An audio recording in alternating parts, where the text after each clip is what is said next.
I'm like, you can try. For some reason, they're quiet right now. We'll just have it barely. It's already live. All right. Okay. Hello. All right. Are we ready? Yes, I think so. We're ready. All right. 3, 2, 1.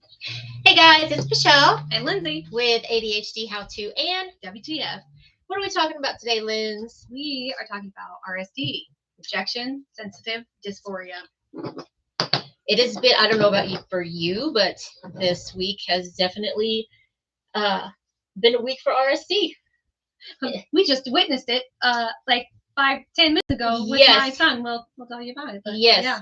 It's so much so in class that we had to, sorry parents, we didn't do math on Tuesday in the afternoon because I had to stop and do a whole thing about RSD. But it turned out to be worth it, I think. Yes, definitely. What is what? That sound? Yes. Oh, that was me. Sorry. Okay. I was like, I won't just do that. hear it. I'm like, is there a kid under the table No, opening a wrapper? Yes. So real quick before, so I don't forget. So anybody, if you see me doing this, all right. So we have a friend I have a friend that they run a 3D printing business and they make fidgets and stuff. We've seen so she has this kind of a fidget that a lot of people are familiar with that little like moves or whatever. But this one, a lot of those don't really work for me. So she brought me one of these, and I don't know if you can see, but it's got like little spikes on it.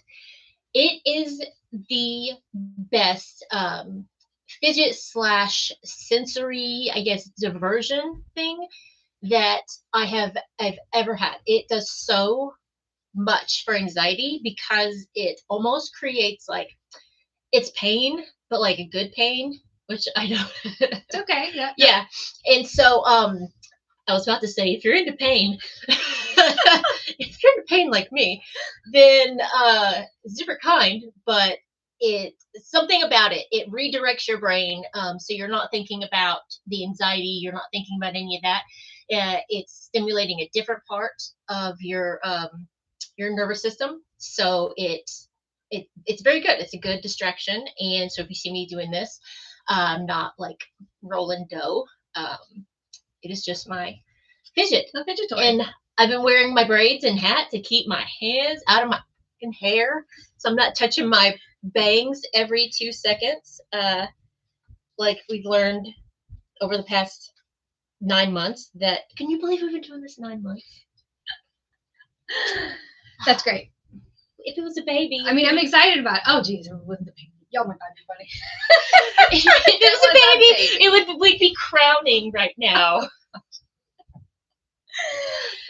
We'd be like, get it out. Okay, anyway. Don't let me talk. Okay. Oh, that's too funny. All right. Do we want to start with explaining just like real quick the We started recording, sweetie. What's up? Oh, it's real life. We film at my classroom. So hey buddy, what you doing?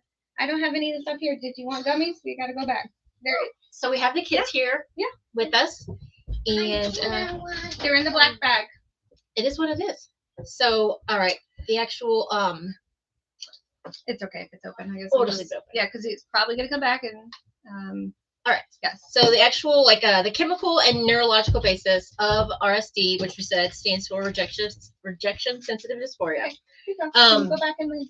Thank you, baby. And what RSD is? It is an intense emotional response to even perceived rejection or criticism, and the key word here is perceived. And so it has to do with your emotional dysregulation and your executive functioning.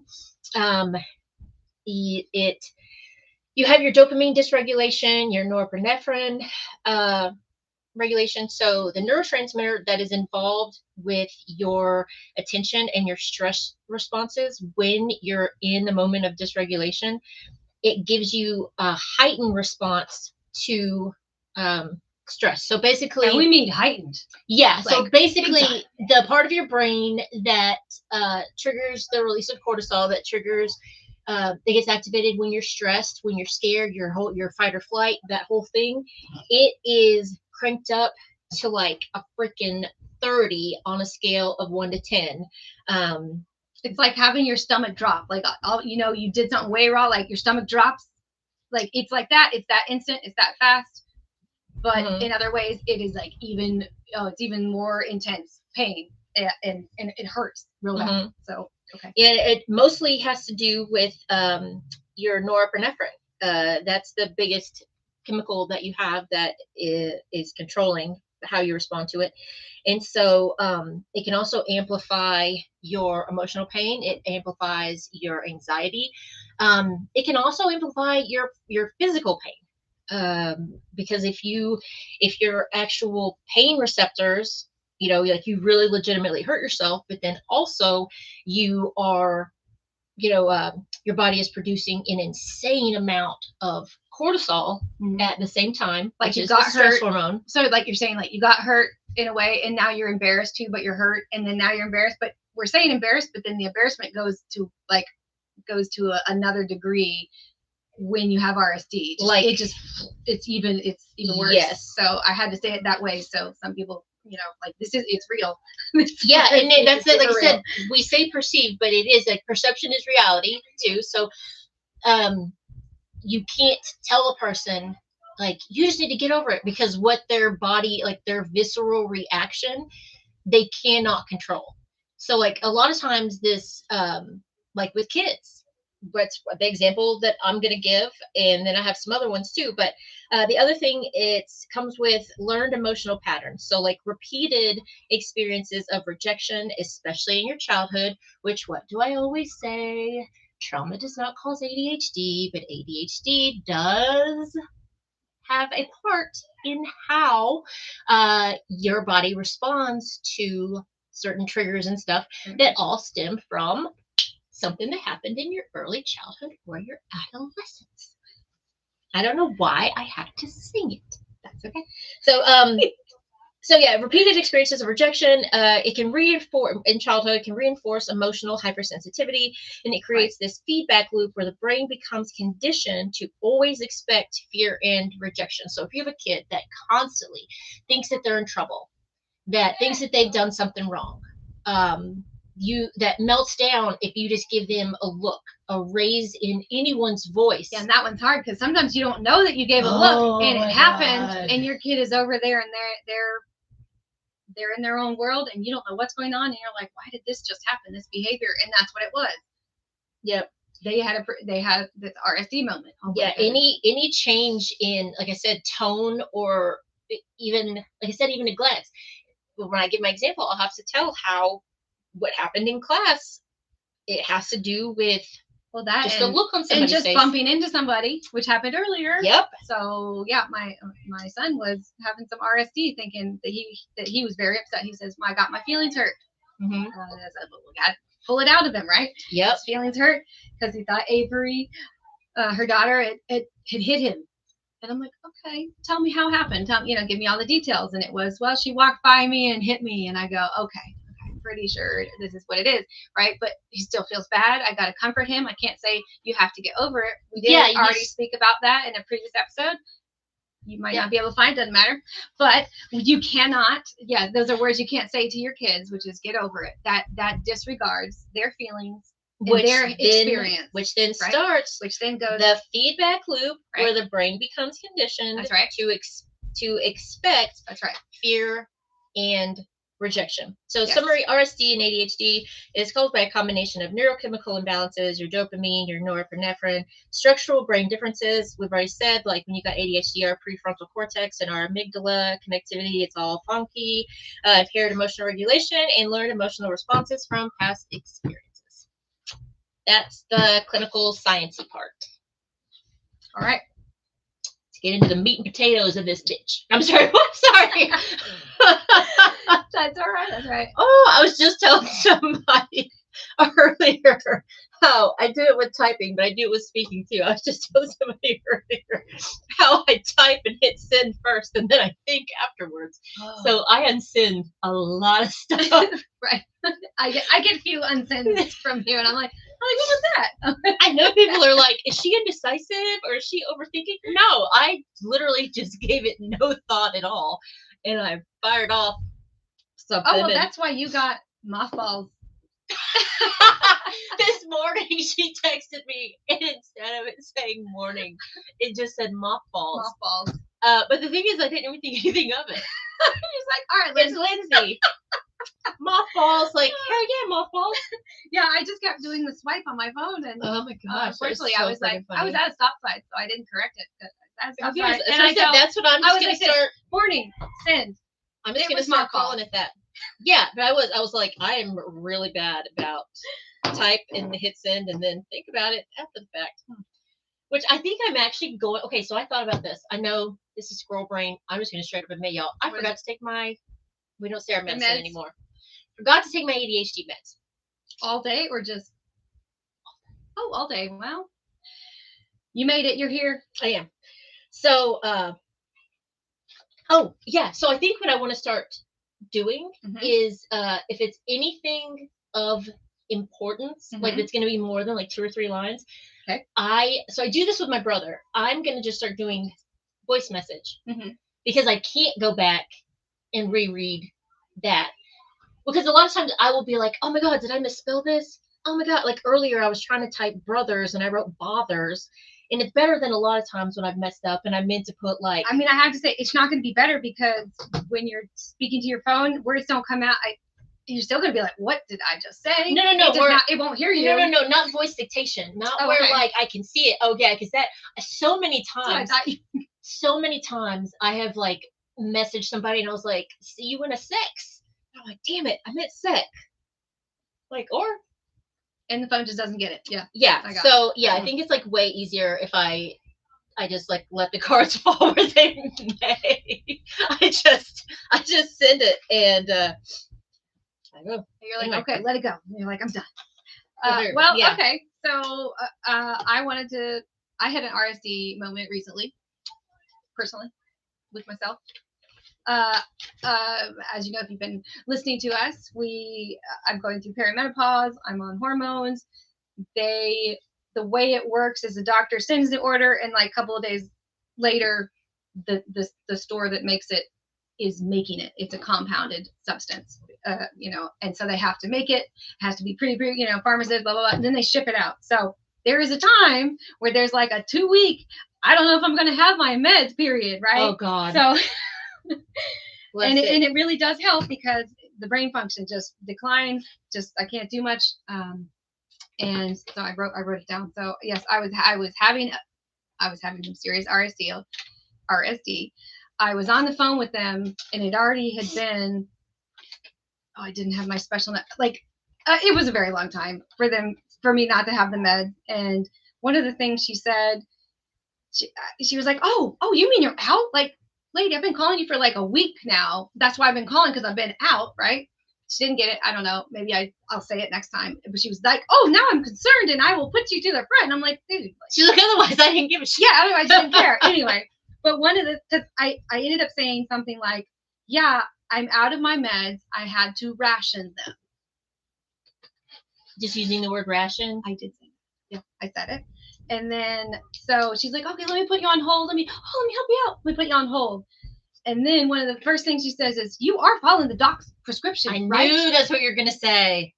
And so I sat there for a minute, and I'm like, yes.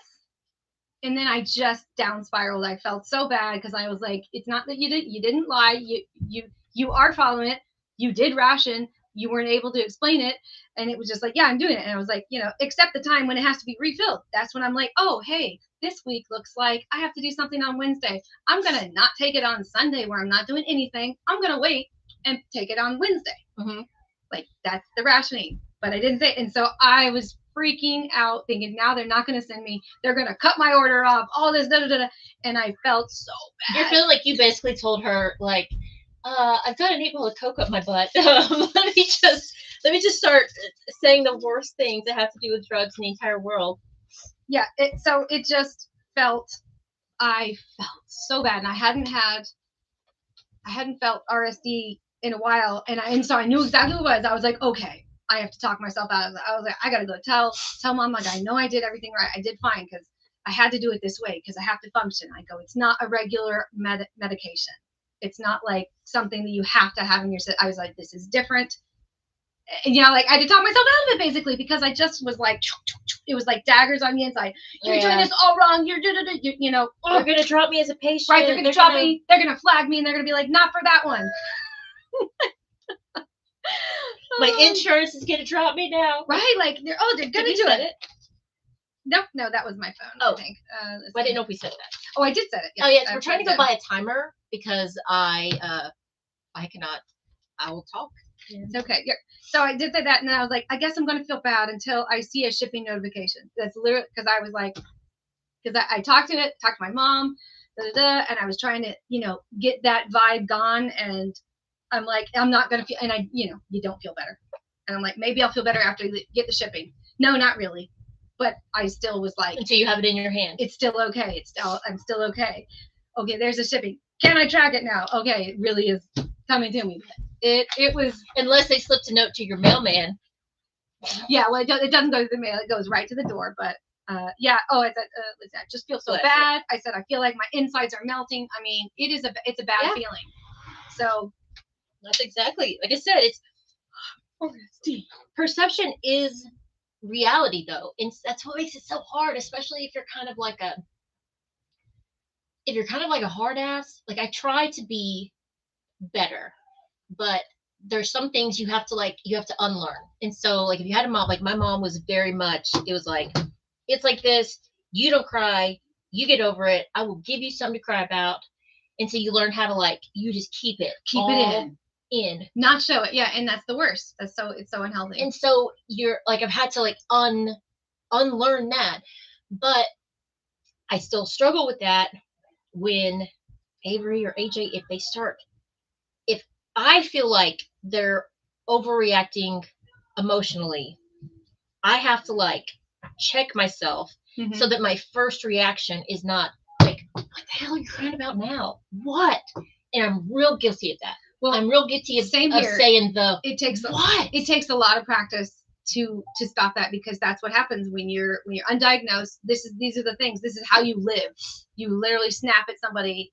It's so hard. Yeah, it's so hard to stop ourselves.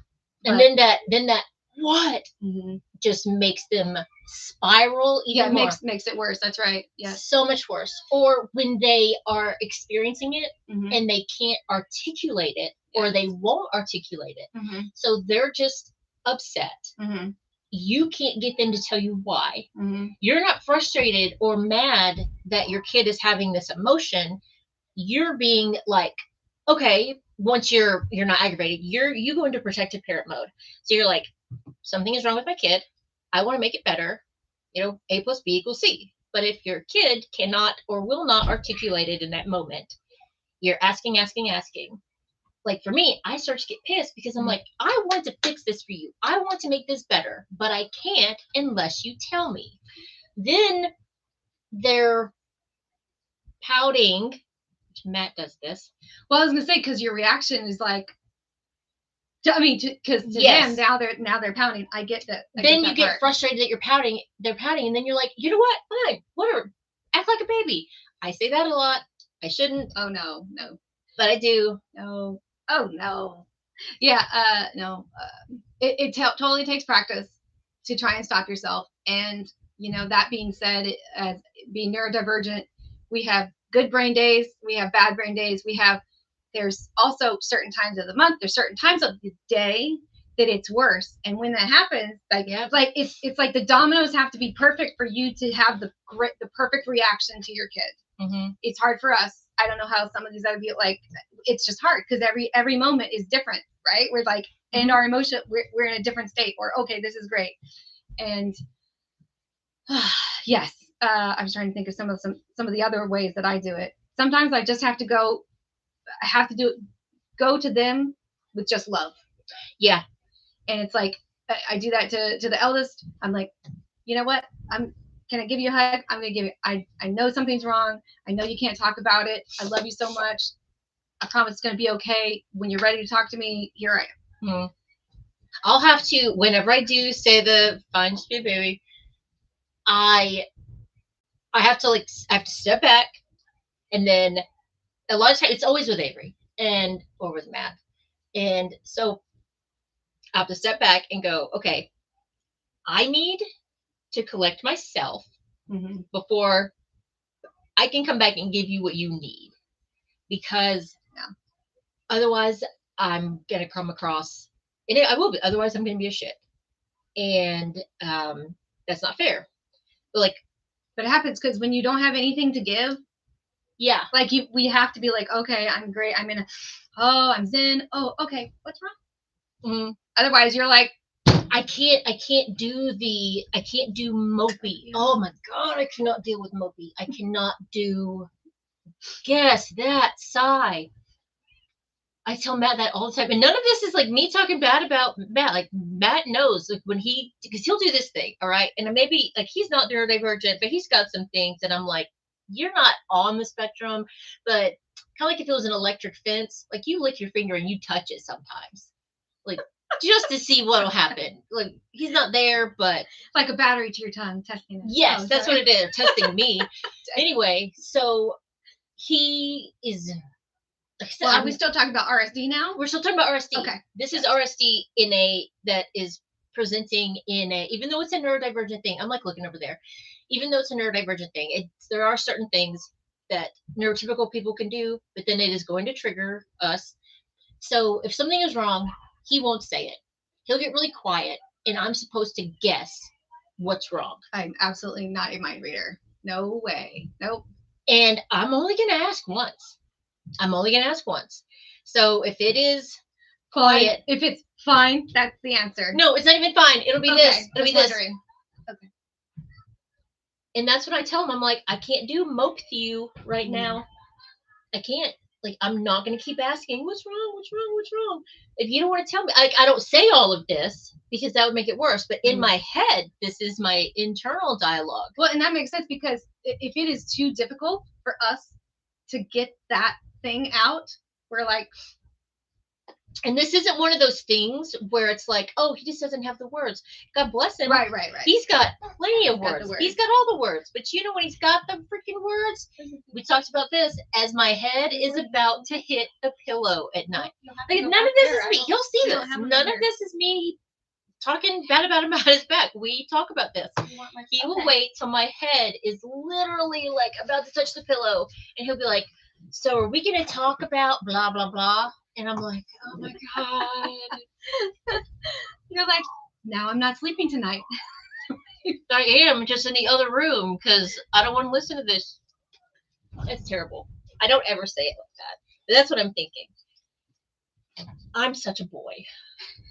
I saw this thing, this meme. It said, I want to be a girly girl so bad, but the bro in me just won't die. Oh boy, that's funny. I do. Even Matt will say sometimes, he's like, you're the man in this relationship. And I'm like, all right. That's fine. Thank you. All right. What else did you want to say? I think you say apologizing. Yes. Is that part of, because that's the learned behavior. All right. So sorry, I skipped ahead. Adults will do it too, but like if you are a compulsive apologizer, like you're basically apologizing for living. If you have a kid that is constantly saying sorry, like we had to tell AJ and Avery, like stop saying sorry unless you did something wrong purposefully. Mm-hmm. If you did something accidentally wrong, you can say I apologize. The words I apologize. But if you didn't deliberately do something wrong, don't say I'm sorry. Mm-hmm. And because it puts you in this position below the other person, and it makes you less than, and you don't want to become conditioned. That was me. Oh, same for girl. I would be like, it's only been. I'm like, how was it like when you first even met me? Yeah, it was about like that. Yeah, because that my whole life was, I'm sorry, sorry, I'm taking up space. Like it was exactly. It was bad, We've talked about that. I would say this year has been the biggest year of growth for me, probably in my entire life, other than the summer I got boobs. That was a pretty good summer. But other than that, all joking aside, the biggest year of growth, because I don't know if it's like you know how I had the whole thing at the beginning of the year, like real bad spiritual attack thing and the whole deal with the thing and about all that. Anyway, but it's like coming out of all that, and then the Dr. Laura, she and I, we see the same psychiatrist. She helped me a whole lot. And then just like coming to this place of like peace and confidence, and where you're like, no, this is who I am. This is where I deserve to be. This is what I bring to the table. Well, and now you believe it. Yeah, actually, not just saying it, like actually believe it and live it. And so I can pour that into other people. And especially, I mean, my biggest person that I'm trying to do that to is Avery. And it is so like I stopped apologizing, but I would every little thing. But it had to do with everything goes back to an attachment style too. Everything definitely goes back to that, and your childhood and how you grew up and how many times you were rejected or told that you should not do that and this is wrong and this and it's I'm sorry. Like I said, I'm sorry I'm here. I'm sorry. Oh my God, am I bothering you? Am I I'm sorry I had too many words. You know, when I talk to you. Right, yeah. I said, hey, I've so done that too. Yep. Exactly. Yep. I was such a freaking weenie. And so we're not trying to say this is me personally. This is me saying my own personal thing and like but you don't know why it was happening. It wasn't until way after the fact. And then it wasn't until way after the fact that I so if anyone knows anybody like that says sorry all the time, you might be like, maybe they are, because that's what happens. It's so internal, it's stuck there. And like I said, when I did the whole thing on attachment style, it all does come back to attachment style and anxious / the same thing as codependent. They're both the same thing. Attachment style comes with a lot of apologizing, but a lot of times too, that apologizing it can be a little bit baiting. I think when it comes to relationships, it can be a little bit baiting because the RSD is causing you want reassurance all the time. Right. And if you're not just getting it, then by you overly apologizing, it's kind of like fishing for compliments. That's right. Yes. Now I go. You know what I mean? Like fishing for compliments. So you'll like throw it out there like, oh, I'm so like right. I've had friends that have done that, and I'm like, I'm so sorry that I'm bothering you while you're working. I'm like, wait. Like do that to like wait staff though. You're at a wait. Your waiter is like supposed to be bringing you your food. You're like, I'm so sorry I'm bothering you when you're working. But no, but like in a relationship, you're like, oh, I'm so sorry that I asked you to give me a hug, because you are wanting them to say, oh no, you don't say sorry. I wanted to give you a hug, and it's just baiting. And that is yes. Which is manipulation, and that's a whole other thing. Well, I was gonna say there's two sides to that, because it's not always it is manipulation, but it's not for a malicious thing, but it could be. So it's like there's a couple of ways that could go, because there is the thing of I need it personally, but maybe you don't know that you actually need that, but you're thinking this person's supposed to give this to me, and then that's how you're doing it. And then there's other ways of they know what they're doing and they do it to everybody and they're doing everything on purpose. Yeah, so like I was talking to somebody the other day so they have an ex in their life, and because I didn't know that their ex had any self-awareness at all, because they're nuts. She'll never see this, but I get going when I start looking off that way. It's okay. I liked your words. If they have no self-awareness, I go, man, no self-awareness. And so when they don't have any self-awareness, that's when you can kind of go, okay, but no, this person said that their ex straight up identified as codependent, aka anxious attachment. So when you know that is what you are, then it's malicious. Then it is manipulative. Then it's like, no, your ex needs to take full accountability for this, and recognize, or if you already have recognized, and you recognize it enough that you understand the clinical definition of codependent. Yeah, and stay away from that person. If they told you that, stay away from that person. And I mean, the person will never see this. It's okay, because it doesn't have to be just one person. Yeah, that's when it becomes like you are recognizing that you've got this issue, but yet you are choosing to do nothing about it. So now the more that their behavior impacts their partner negatively, every single bit of it is a purposeful act. Yeah, that's when you run. Run, sure. and Absolutely run. you run and you stay. Oh, ran. There's our. Okay. Do you want to stop it and then restart it? Sure, we can close it off for RSD talk. Okay. If you have any questions, if you have any comments, let us know. And then we're gonna restart to do what? Because I didn't even touch on any of that. Yeah, then let's cut it off and we'll cut it and we'll restart. Okay, because we're trying to do these in. I keep looking in the wrong place. We're trying to do these in 30-minute chunks. So what I'm gonna do is we are going to stop this live broadcast. They won't even notice because that's okay. Yeah. Oh yeah. Well, we have one person, and so I'm like, I don't know who's watching. That's the thing. It won't ever tell us who's watching. So whoever, we have one lovely soul. Thank you for watching. If it's Josh, hey Josh, or my friend Jessie, or maybe even Sylvia. I told her, I messaged like 20 people before we started. Anyway, that's right. Yeah, so we're gonna stop it and restart another live in like amount of time we it could takes. just start. Yeah. Okay. So I'm gonna stop it and then start our next one, or do we want to be done for today? I don't know. Okay. Well, we're doing it all on camera. We can. Yeah, we're making the decision on camera. Should we be a little more professional? Probably.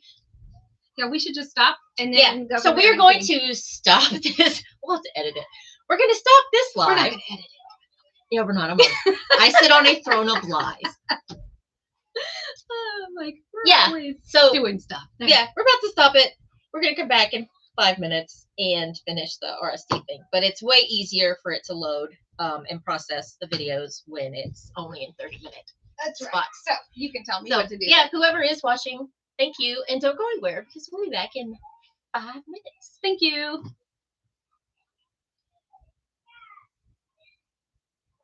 Yeah, just hit end. There we go.